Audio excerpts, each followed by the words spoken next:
Always remember, seller has more information than the buyer in most of the cases. Okay, with that one principle, if you see, the sellers, that is the existing shareholders, they have more information than the one who would be subscribing. If Piyush Bansal can criticize the valuations which have been asked by companies coming to Shark Tank, now the public is asking, how can Lenskart demand such high valuations? So if you look at the valuation sought by Lenskart, it is at a price to earning multiple of 284, and this also after considering other income and restatement adjustments. Okay, so is such high valuation justified? How does valuation work for startup? Let us have a quick discussion on that. Startups generally don't make profits initially because a lot of amount goes into investment, marketing and all of those things. Gradually they are expected to make profit. Lenskart, however, did not have profits initially, and this profit for 31st March and 30th June, a large part of it is contributed by other income. Now, when we look at other startups which I've listed, for example, let's start with Paytm. Now, Paytm, the issue price was 2150.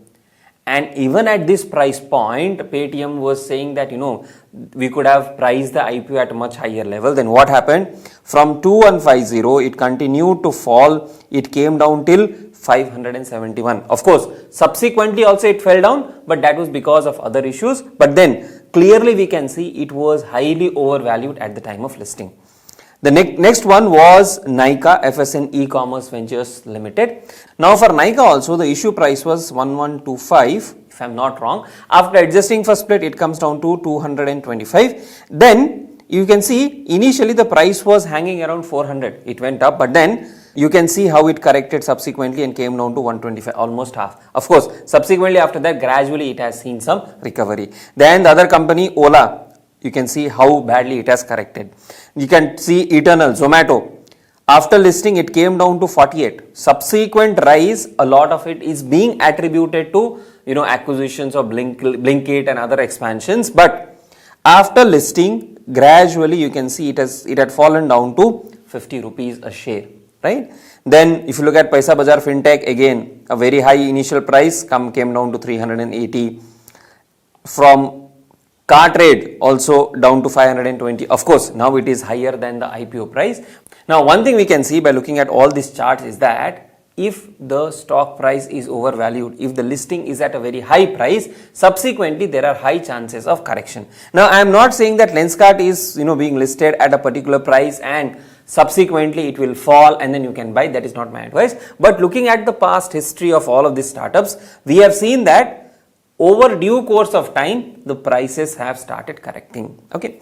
Now, if you see the Lenskart IPO, offer for sale is aggregating to 5,000 crores and a fresh issue is 2,000 crores. Means out of the total issue of 7,200 crores, 5,100 goes to the existing shareholders. So the money is not going into fresh expansion of the company, it is going to the existing owners, and it is an exit option for the existing owners and founders. And that is how startup valuations work. That is how the founders and the initial shareholders of startup get an exit, and at the time of listing they sell off some of the shares, and that is where they want to maximize their value. Always remember, seller has more information than the buyer in most of the cases. Okay, with that one principle, if you see, the sellers, that is the existing shareholders, they have more information than the one who would be subscribing. Now if you also look at the price to book value, it is at 11, which is very high.